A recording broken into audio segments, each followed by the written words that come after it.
జ్యోతిషాస్త్రరీత్యా ద్వాదశ రాశుల్లో 5వ రాశి అయినటువంటి సింహరాశి మిత్రులారా, మీరు మఖా నక్షత్రం 1, 2, 3, 4 పాదములు, పుబ్బా నక్షత్రం 1, 2, 3, 4 పాదములు, ఉత్తరా నక్షత్రం మొదటి పాదానికి జన్మించిన మీరు సింహరాశి వారిగా పరిగణించబడుతున్నారు.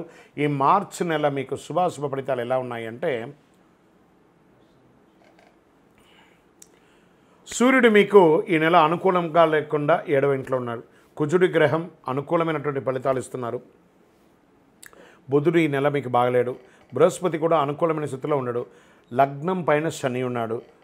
దీనికి ఏమేమి ప్రభావాలు ఉన్నాయంటే, కాస్త మిశ్రమ ఫలితాలను ఇస్తున్నారు. ఉద్యోగంలో పని ఒత్తిడి ఎక్కువ, స్ట్రెస్ ఎక్కువ. ఇది స్త్రీ పురుషులు ఇరువురికి కూడా వర్తిస్తుంది. ఇతరుల బాధ్యతలు పంచుకోవాల్సి వస్తుంది. వేరే అడిషనల్ రెస్పాన్సిబిలిటీ తీసుకోవాల్సి ఉంది. పని భారం పెరుగుతుంది.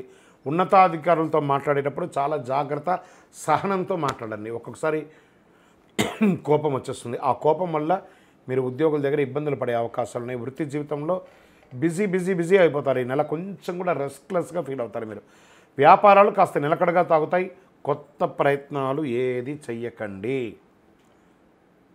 ఎవరిని నమ్మి ఇక ఈజీ మనీ స్పెక్యులేషన్స్కి అంతా వెళ్ళకండి.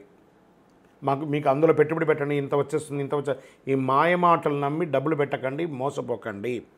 తర్వాత కుటుంబ సభ్యులతో కలిసి ఆధ్యాత్మిక సేవా కార్యక్రమాల్లో ఎక్కువ పాల్గొంటారు.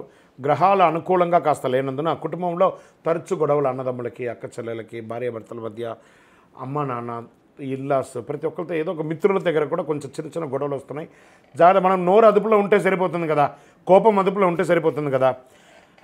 కాస్త భార్యాభర్తల మధ్య విభేదాలు కూడా వస్తున్నాయి. ఒక్కొక్కసారి తారాస్థాయికి కూడా వెళ్ళే అవకాశాలు ఉన్నాయి. జాగ్రత్త సుమి. ముఖ్యమైన పనులన్నీ కూడాను వాయిదా పడుతూ ఉంటాయి. కొంచెం ఆటంకాలు వస్తుంటాయి. ప్రేమ వ్యవహారంలో సాదాసీదంగా ఉంటుంది. ఒక్కొక్కసారి బెడిసి కొట్టే అవకాశాలు కూడా ఉన్నాయి. నిరుద్యోగులకి సొంత ఊరిలోని చిన్నపాటి ఉద్యోగం సర్దుకోండి. ముందు ఎంటర్ అవ్వండి ఒక ఉద్యోగంలో. పెళ్లి ప్రయత్నాలు సానుకూలంగా ఉంటుంది. కాస్త మార్చి 2వ భాగం తర్వాత. మాస ద్వితీయంలో ప్రయత్నాల్లో కాస్త విజయం ఉంటుంది. కోర్టు కేసులు ఏమైనా ఉన్నాయంటే కాస్త పోస్ట్పోన్ అవ్వడమో లేకపోతే విజయం అవ్వడమో ఉండే అవకాశాలు బాగా కనపడుతున్నాయి. ఆర్థికంగా ఎవరికి వాగ్దానాలు మాత్రం చేయకండి. నేను ఇలా ఇచ్చేస్తాను, నేను ఇంత ఇస్తాను, అంత ఇస్తాను. Don't do. అసలు రాదు. మీ చేతిలో నుంచి ఈ నెల డబ్బులు పోయిందంటే మళ్ళీ మీకు తిరిగి రాదు. విద్యార్థులకు శ్రమ అధికంగా ఉంటుంది. స్వల్ప ఆరోగ్యానికి మాత్రం ఇంపార్టెన్స్ ఇవ్వాలి. 100%. మంచి వ్యాయామం చేయండి. సూర్యరశ్మిలో కాసేపు కూర్చోండి. రాజకీయ నాయకులకి ఇది ఒక మిశ్రమ కాలం అని కూడా చెప్పచ్చు. ప్రజాక్షేత్రంలో వెళ్ళినప్పుడు చాలా జాగ్రత్తగా ఉండాలి. ఇంకా మీరు ఓవర్సీస్లో ఉన్న వాళ్ళందరూ కూడాను టెన్షన్గా కొంచెం ఫీల్ అవుతున్న వాళ్ళకి అందరికీ కూడా ఈ నెల కాస్త రిలాక్స్గా ఉండండి. అన్నీ మంచిగా అవుతుంది. షేర్ మార్కెట్, స్పెక్యులేషన్ మిశ్రమం. మీడియా రంగం వారికి ఈ నెల చాలా బాగుంటుందని కూడా చెప్పచ్చు. ఐటీ, సాఫ్ట్వేర్ రంగం వారికి స్ట్రెస్ ఎక్కువ ఉంటుంది. రాజకీయ నాయకులకి బాగా మళ్ళీ చెప్తున్నా రాజకీయ నాయకులకి ప్రజాక్షేత్రంలో వెళ్ళేటప్పుడు జాగ్రత్త. వ్యవసాయదారులకి చాలా అనుకూలంగా ఉంటుంది. ఒకే నెల పాజిటివ్ డేస్ ఏమైనా ఉందనుకుంటే 5, 8, 10, 13 లక్కీ డేస్గా చెప్పచ్చు. చంద్రాష్టమం మాసం ప్రారంభం రోజు నుంచే ఇబ్బంది వస్తుంది కాబట్టి 1/3/2025 5:50 మీరు మార్చి 1వ తారీఖున ఉదయించేటప్పుడే చంద్రాష్టమంలో ఉదయిస్తారు. 3/3/2025 6:39 సాయంత్రం 1వ తారీఖు నుంచి మొదలు పెడితే 3వ తారీఖున సాయంత్రం వరకు చంద్రాష్టమం ఉంటుంది. జాగ్రత్త సుమి. సింహరాశి మిత్రులారా జాగ్రత్త. అన్ని రకాలుగా జాగ్రత్త. తర్వాత ఒకసారితో అయిపోయిందా లేదట, చంద్రాష్టమం మళ్ళీ ఈ నెల 2వసారి వస్తుంది.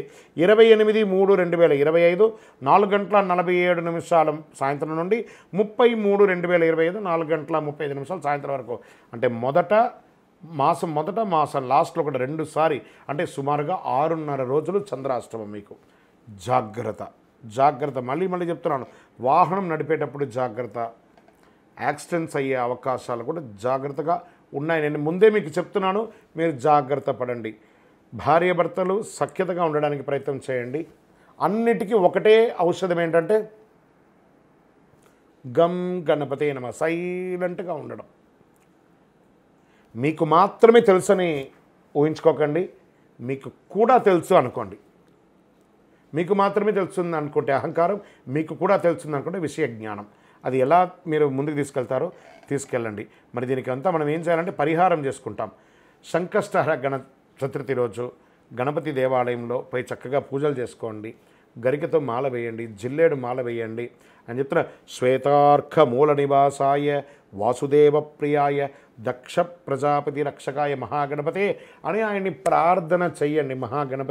మహాగణపతికి పాలాభిషేకం చేయండి.